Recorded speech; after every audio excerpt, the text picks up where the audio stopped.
back to the second part of Michael James's story. We're gonna start off the episode, and Mike, we're gonna try to find out where you're at musically in your life at this time period, right after your sister's death. Should be about around the time where you're buying your first music album or something. So, who was your first CD or cassette that you purchased? Uh, okay. So the first CD I ever had, I can't remember where I got it from, but it was Snoop Dogg, Doggy Style, Noise. unedited. Noise. Yeah, I didn't play around. That is definitely my brother's influence. And then I don't know if you remember Columbia House. Columbia House. It You sounds could get familiar. you could get like 12 CDs for $10. Yeah, Yeah, I, yeah. I did that, and I was not old enough to do that. I got a lot of CDs. That's awesome. Okay, so started off young with the rap. That's good. Yeah, oh yeah. I had a And lot of Tupac. oh, of course.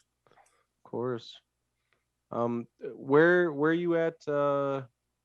Okay, so we're after your sister's death. You're listening to gangster rap in Green River, Wyoming, Mm-hmm. and have kind of the persona of the gangster. So I see where this is all fitting together now.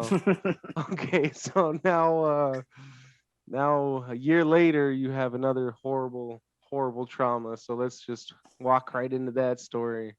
Okay, so I used to ride, not like not like really good or anything, but I used to have a BMX bike, and I used to love riding my bike, hitting jumps and stuff like that. And in Green River, we used to have this dirt track up by the rec center, and I didn't have a helmet. I didn't. Helmets are dumb. You look like an idiot. So I was up there riding. I used to go hit the jumps all the time up there, but somebody had messed up the very first jump's lip, and it was like way like this, and I hit it. And all I remember after this is waking up in the children's hospital in Salt Lake City with a catheter in. Because that was the first thing I reached for. Like, is my peen still there? Am I good? Oh, yeah. And there's a catheter there. I'm like, Mom, like crying for my mom. So apparently what had happened is I did like a half backflip and landed right on my head. So I was really lucky because this lady who was actually getting ready to walk by there was an EMT. Well, And I there guess you I had go. dirt all in my face and dirt all in my mouth, and I was pretty messed up. If she wouldn't have been there, I'd have been donezo. You know, But that's crazy. I read a study about guys, males waking up from comas, and that's the first thing they do is they of reach for the course, penis. You know, it's just a natural response. Just, is my dick there? Oh it's important. yeah. Catheter, huh? Ooh. Yep. So I was just a kid, and I was in the children's hospital, and I was like, "What is going on?" I had no idea. So it turns out I have a hairline fracture in the back of my skull from that. I've never had it checked out after that, but I'd imagine something's still there. Possible CTE or brain damage. Awesome. Yep. That's exactly what I think. And from this trauma, this physical trauma, do you start noticing character shifts between the Michael James prior and the Michael James that is after this wreck, as in friends or partying styles or music? Shortly after, well, my music stayed the same. I still bumped Tupac. Noise? Then my brother ended up snitching on me because I had those Tupac albums, told my dad that I had those Tupac albums. But he's the one who influenced me to get these Tupac albums. That's fucked up. I know, snitching on me. Snitches get stitches. Yeah, he's a lot bigger than me. I don't like my odds. But so yeah, I guess I started hanging out with these kids who also probably had some trauma in their life, and they introduced me to drinking and partying. Because before that, I had no idea what that was. But I was starting to get into girls, and so I'm like, well, if these guys are hanging out with chicks and drinking, I guess I'll get drunk. Smearing off ice, Mike's Hard Lemonade. That's what I used to do when I was that age. I was a kid. It's like, this tastes like lemonade. This is delicious. And it makes me feel funny. And I'm throwing up everywhere. So from then, 12 years old, man, we were partying hard. I developed an alcohol abuse problem, which I later discovered in life. That's what that was. I developed that at 12 years old. So there's a little bit more brain trauma. Well, dude. I don't know which way would be better or worse, is to get a huge dependence on alcohol at young and then fix it later on, or have it later on and have it till you die. I don't know. Right. That's hard to say, but I guess in your situation, it kind of worked out for the best that you had this early on. Yeah, I suppose. I wish I would have had it not at all, but Well, I think that's in your genes somewhere, that addictive personality. yeah, You know. well, certainly. But so if I hung out with these guys all through high school, and like I said, I wasn't very popular in school, high school. These are the only friends I really had. I got made fun of a lot by people. I don't know. I guess I was just goofy. I don't know. I'm still goofy, but they just made fun of me, and yeah. Yeah. But, so after high school, I never really got into trouble. My parents never really knew I was doing all this. They knew my friends, but they didn't really know. One of my friends, he's definitely had some trauma in his life, and he had a rough childhood, and he's a good dude, but yeah, he definitely got me into this. So he was the troublemaker. One of my friends was definitely the instigator. And then me and my friend Travis were always kind of the same. We just kind of hung out with these guys and got drunk and partied. But after high school, I kind of learned that I don't really give a fuck what people think about me anymore. And I kind of came to and was like, you don't like me? I don't give a fuck. And I kind of came more into my angry person. And when people would fuck with me, I did not back down. I was just like, you want to get it? Let's get it. Whatever. So after that, we used to party at the lake all the time in the summer, and I can't even tell you how many fights we've been in out there with Rock Springs guys. That's just how it goes. A stupid fucking rivalry. It's way stupid. The Wolves against the Tigers. Yeah. Stupid. Anyways. But yeah, so after that, I think nothing really happened up until I was about 21, and we'd go out to the bars a lot. And so the first time I ever got arrested, we were at this kid's house. We were helping him move out, and he was taking a load over to the new place he was at, and it was me and a couple other people. Well, the cops come because the music was loud, and we were drinking and doing all that, carrying on. The cops come and they're like, we're going to have to give you a ticket for disturbing the peace. I'm like, this isn't even my fucking house. How are you going to give me a ticket? Well, I got a little bit of a mouth on me. So I was mouthing off to the one cop, and that cop decided to arrest me. Well, the cop that took me to jail, I was actually pretty cool with. He was a cool dude. And he's like, you know what? I don't really want to be taking you to jail right now. I'm like, well, turn around and take me home, man. So I ended up having to go to jail. It was I was there for a few hours. Somebody come and posted bail, and then I just continued my life of going to the bars, partying, getting in fights. What were you doing for work after high school? I believe that's when I got into the oil field. So I was a wireline operator. My brother actually he went to high school with who was my boss then, and got me the job there. And I actually never really wanted to do that. I never wanted to go into the oil field. I'm like, God, this sounds like a lot of work and a lot of time away. But I got into it, and that's pretty much what I did. I just supplied partying. I'd always throw parties because I moved out pretty early and got my own place because I was making good money. Why wouldn't I? Of course. Oil field money. Go ahead. Yeah. That oil field money is that's good. That's good money in Wyoming. That's pretty good money. That's $100K a year, easy. Exactly. Especially when you're 21, 22 years old and you like to party. Idiot. You know how much of that money I wasted? I have no idea where any of it went except for alcohol, paying for these people to come over to my house and drink. That's it. Well, that's I ended up getting a sign-on bonus through the Army, and I went to and a deployment, and those are the two things that you just rack up a lot of money from the military. It's comes from learning. You know, you got Yep. to learn to save the cheddar. You know, instead of blowing it on stupid shit. But that's a hard lesson to learn, though. I hated Yep. that. Yep. Yeah, I definitely have learned that the hard way. But I suppose after that, we used to have this thing called Flaming Gorge Days. I'm Oh sure you're yeah. aware. Yeah. So it's just like a weekend event.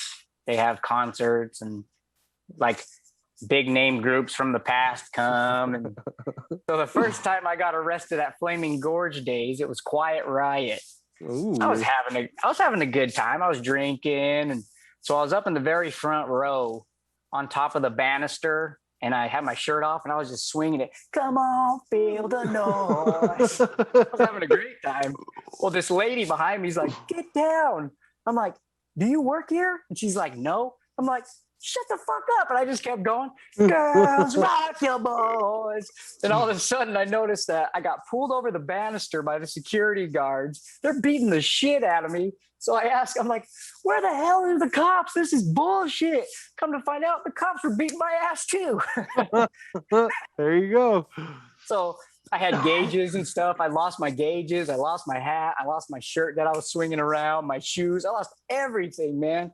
So I ended up getting tossed into the paddy wagon or whatever you call it, a big old van with a bunch of people. So there was still a couple hours left of the concert, and I walk in, my arms are, I'm handcuffed. So I'm like, what the hell? Who the hell shit themselves? And this dude's over in the corner.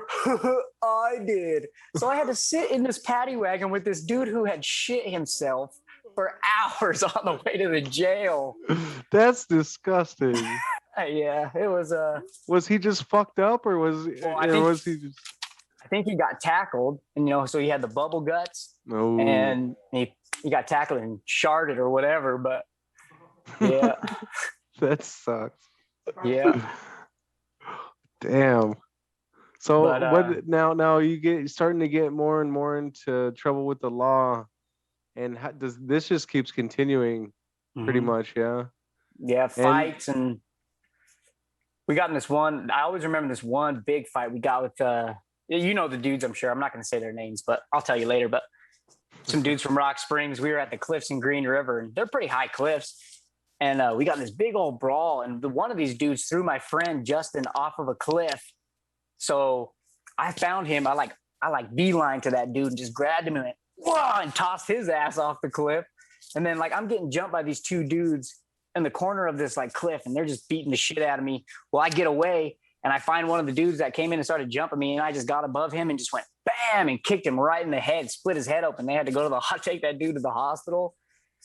I'm not proud of this. This is just a crazy ass story that had happened. And noise, throwing people off cliffs and kicking people in the head. Sounds like a normal day at the Gorge. Hey, he threw my friend off the cliff first. I had to retaliate. But yeah, actually, we were pretty cool with these dudes. But the one dude had gotten into drugs pretty bad, and he was tripping. So I don't think he recognized who we were and that we were cool. But well, what can you do? Did you have any kind of drugs influenced or introduced to you besides alcohol throughout the Rock Springs, Green River era?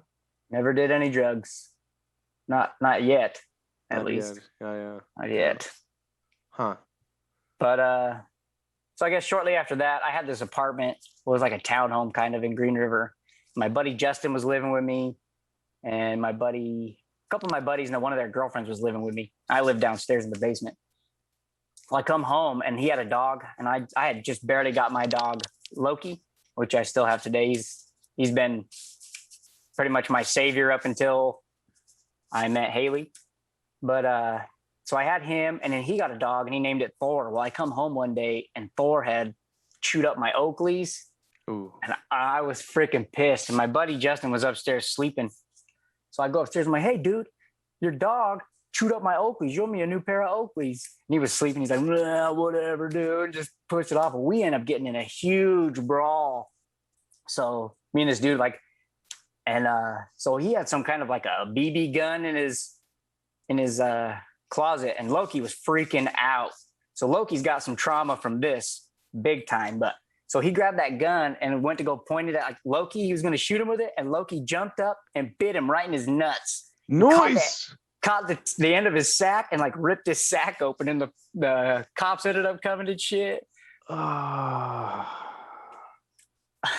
Don't fuck with Loki's owner. Dude, fucking sack ripping. That's extreme. That's my boy right there. Yeah, my back. Well, there you go. But so later on that night, they come back. It was Justin, his brother Dylan, who's one of my best friends today too, and this other kid I know, Jared. They all came back over to my house to fight me. Well, I wasn't having that, so I took on all three of them.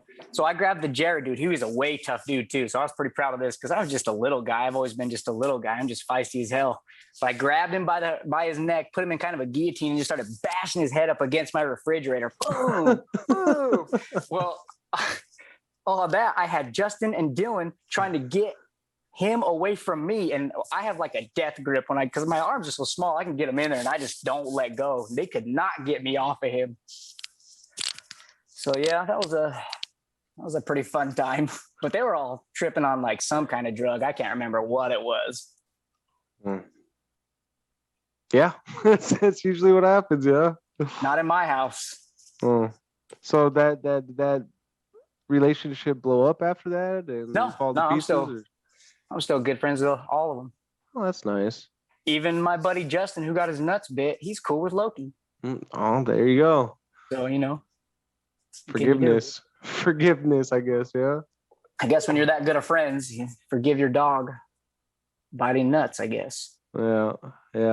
So this goes on from for about 5 years. You work in an oil field, partying, drinking, fighting. Yeah. And stuff like that. And then you meet my sister at 28. And how long were you guys together before you guys actually moved in to that trailer? It was that trailer park outside of Rock Springs, wasn't it? Not outside, but we lived in Green River in an apartment first. Okay. Yeah. But I think 6 or 7 months we were together before that. But so before that, I lost a friend. I lost one of my good friends to opioids, I guess, drugs, prescription drugs. He had died from drinking and doing that. How old were you when that happened? I don't know, mid-20s, I think. Just one dude that we used to hang out with a lot. He's a pretty good dude. And so that was that was my first friend I think I lost. And then let's see.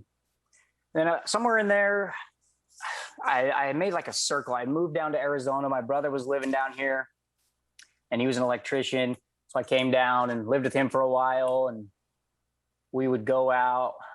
I told you this story, but we went out to this bar down here in Phoenix called Cactus Jack's, and we were just hanging out, having a good time. Well, some dude, my brother's a big dude. He's kind of a dude that some guys want to poke at, poke the bear. Let's see what this guy does. So they were getting in the fight. It was me, my brother, and my sister-in-law's cousin were out drinking. And this guy starts in with my brother or something, or he was starting in with me. I can't even remember exactly what happened, but it pissed my brother off. So my brother, he wasn't the kind of guy that's going to turn down a fight.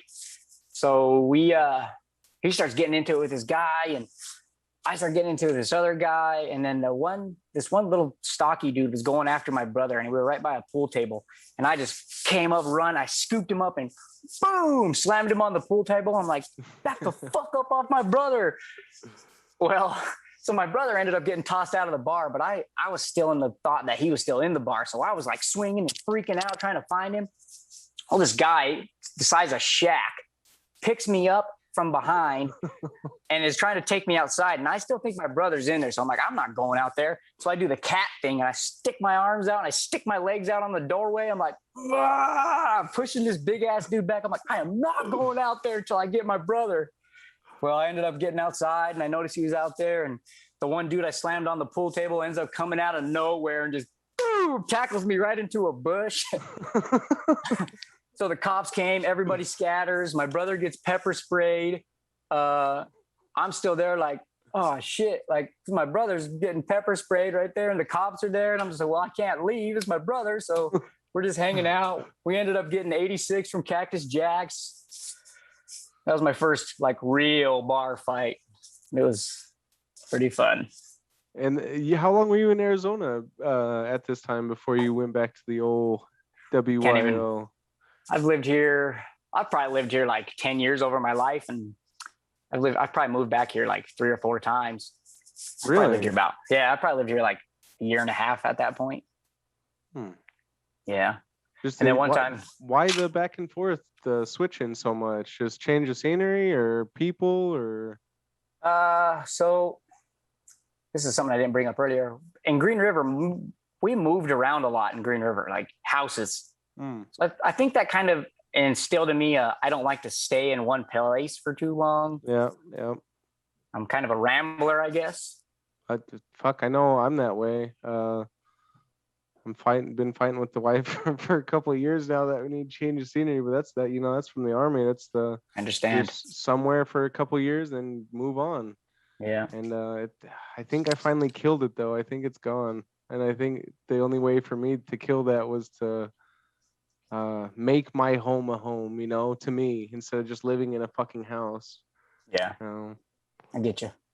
So it was just going back from your mom and dad to your brother down in Arizona pretty much this whole time. Yeah, pretty much. And you would just help him with electrician stuff, or did you? And he would take you around and introduce you to car shows and stuff like that. Yep. Yeah. Yeah, back then he was in a car club, pretty big car club. So we'd go kick it with those guys all the time, and they'd have barbecues and stuff like that and do all that kind of cool stuff. So we would do that. And one time we were actually going to San Diego Super Show, the biggest lowrider show, like one over there. And so we were pulling into San Diego, fueling up gas, I think was what we were doing. My brother starts getting into it with this dude there. Well, this dude pulled a gun on us. My brother wasn't having it. He's like, hell no. I don't even remember what happened after that, but I didn't get shot. So that's cool. He didn't get shot. That's cool. But that was the first time I've ever had something like that happen to me. I was like, what in the fuck? But I always felt good with my brother. Like no matter what, I was with my brother. I'm like, whatever, nothing's going to happen. He's cool. We'll fucking fight this guy or whatever. We got to do what we got to do. Well, it's a different look on life when somebody pulls a fucking gun on you. It's like, oh, fuck, this motherfucker's for real. Yeah. I think I have a small habit of having guns pulled out on me. It's a horrible feeling, yeah. Yeah, it was weird, that's for sure. That fucking instant shot of adrenaline. Oh, yeah. It's like that miniature shit yourself moment. The pucker factor on that's pretty hard. Yeah, I wasn't really I wasn't too scared. I just remember I wasn't very scared. I was like, well, this shit's about to go down, I guess. Yeah, well, that'd be fucking scary. Yeah. Getting a gun pulled on you. Hendrix, how does that what was the first time? How old were you the first time you got a gun pulled on you? I think I was 11. Yeah, I was 11. That was by my own dad. Shotgun straight to the face. Right here. It was loaded too, because I know that one was loaded. And then the second time was when I was 16, and then at 18, and then at 22. Yeah, there's been a lot of them. You might want to stay away from guns. Well, we live in Germany, so we can't have one unless you're fucking rich. So you move around, you end up back in the old Green River, you meet Haley, and how does that change your life from this party work lifestyle to now you are kind of not quote unquote responsible, but there is somebody now in your life that's a constant. How does this change and affect you? Well, so me and Haley and my buddy Phil, we were like always be going out every weekend, always going to the bars, drinking every weekend. Haley would just kind of tag along. She doesn't really drink, but that continued for a little while.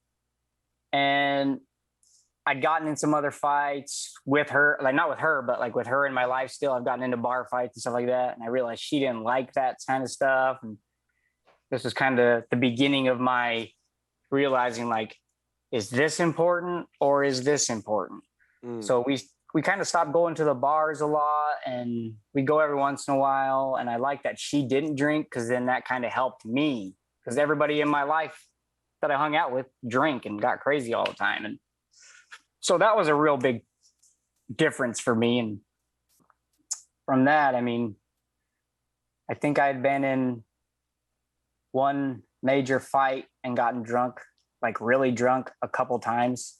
I got arrested one time while we were together.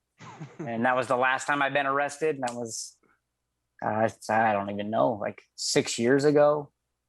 I was down in Colorado working with another guy you probably know. And we were drinking at the bar at night. And he just started talking shit. So I just started yelling. We didn't like fight, but I started yelling. We're in this hotel, and then the hotel kicks me out. So I'm packing my shit, trying to get my shit out. The cops come, try to rush me to get my shit. And I had my Xbox and everything down there, because we were supposed to be down there for a little while. So I'm all packing my shit. And then the cops are like, "You need to get out now." I'm like, "Well, can I at least have one of these little carts so I can get all my shit?" Like, I was cooperating and just trying to get my shit and go out. I have family in Colorado I could have called, but they weren't having it. I'm like, "Well, how am I supposed to carry all this shit out?" "You'll figure it out." Well, so I kind of mouthed off to him, that's what I did, because I'm a dumbass. And I got arrested in Loveland, Colorado. That was a little scary as shit, because there was a lot of gangsters in that jail. I was looking around like, whoa, Yeah. I better make friends with these guys. Fuck, that'd be intense. It was pretty scary. How long were you in there for? I wasn't even in there I never even got booked in. Oh, that's good. But I was there all night. They were procrastinating, letting me sober up, bail out. Yeah. So I was in there all night. I've been booked in one time in Rock Springs, but I don't even remember what happened there. I've been arrested like 6 times. I'm not proud of that. Hendrix, how many times have you been arrested? Like from Alabama or the military? Both. 9 times. Yeah, 9 times. And it's for just dumb as shit. It's not a competition, Hendrix. Slow the fuck down. Yeah, back up, dude. I got arrested. One for punching his face off the concrete, and what was the other time? There was another time in there. I don't remember. When you wigged out in the barracks? I didn't get arrested in the barracks. Oh, I thought you did one of those times. No, what happened is they were gonna cancel my leave, and I like offhand said that I was gonna kill myself if they because I already bought tickets and everything. I had all this stuff. I had concert tickets, backstage passes, all this stuff, and they're like, "We're gonna hold you," because that's when I pissed hot after Afghanistan, and then that's when the whole the mental institution came into play. It's kind of an arrest, I guess. Anyways. So from this, Haley had to come and pick my ass up from Colorado, from Rock Springs. So when I got released from jail, this was in February. It was cold as shit. I was in gym shorts and a t-shirt, didn't have a ride. It was like it was like really, really early morning. So I had my wallet, and luckily I had some money. So I had walked from the Loveland jail just trying to find the hotel. And my phone was like this close to dying. So I was looking on the map trying to find this hotel. I finally found one. I was freezing when I got to that hotel. So I booked a hotel for the night, woke up in the morning, got out of that hotel. My aunt lives there. So I went and hung out at my aunt's house, and Haley had to drive from Rock Springs to come pick me up. She was not impressed. I don't think anybody would be to drive fucking 6 hours to get somebody. Yeah. So then we had to go back to that hotel. I wasn't allowed in there. So Haley had to go in there and get my stuff and bring it out to the car.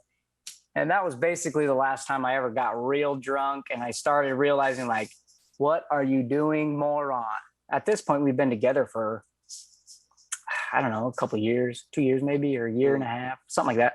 So I was like, what are you doing, idiot? And I just kind of realized I got to quit doing getting drunk all the time, shit. And I quit drinking for quite a while. I never had any beer or anything. It wasn't really hard for me or anything like that. It was like, whatever. This is way more important to me than drinking a beer. You didn't have the classic alcoholism. You had the weekend alcoholism where you would drink till you'd be kablamo, binge drinking.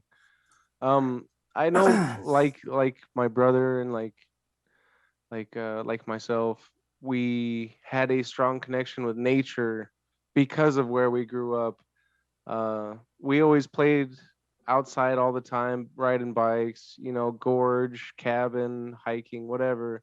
What was your nature go-to when you would try to escape? Because I know you have some adventures in the outdoors that you like to frequent. One of our houses that we lived at was like right by FMC Park in Green River, which is right by the river. Yeah. And there's a ton of houses there and shit. But back then there's a bunch of houses up there. Oh. But right behind where our house was, there was a whole bunch of like dirt, and I would go ride my bike everywhere. I used to love riding my bike. I would go ride it down to the river, and there was all kinds of dirt jumps, and that was kind of what I used to do to get away and go ride my bike and stuff. And now, what is that transformed into? What is your nature drug now? So my drug of drugs. 7th grade, I got into ski club. So a lot of places probably don't have that. I'm surprised that we had that. Oh. But so ski club, I picked up snowboarding. I learned how to snowboard in Park City, Utah, which is a pretty cool place to learn how to snowboard. But I had taken lessons, so this is like the biggest part of my entire life. This is my drug of choice for anything, man. This is my escape for the world. But so I picked it up. I started getting lessons, and like an hour into it, I was like, you know what? Fuck this. I can do this myself. So I just like, hey, see you later. I'm gonna go do this by myself. And I just took off from the lessons. And I remember the guy like, hey, wait. I was like, nope, I'm good. So I learned how to snowboard, and anytime that I would go snowboarding, it was like every weekend I'd go snowboarding because our ski trip would take us to Utah, or once a year we'd go to Jackson Hole and have an overnighter and do 2 days in Jackson. So that was I'm pretty blessed that I got to be able to do that, because some people who like to ski and snowboard from around the world never, ever go to Jackson. And that place is beautiful. One of the best places in the world to go snowboarding. Beautiful. So I'm pretty blessed. But that was my escape. Outdoors, yeah, it's snowboard. I never got into snowboarding. I tried it once and I fell on my ass so hard and so many times that the next day my ass and legs were just destroyed. I couldn't sit or walk, so that was enough for me. I was done. Yeah. Okay. And then boom, we'll stop right there.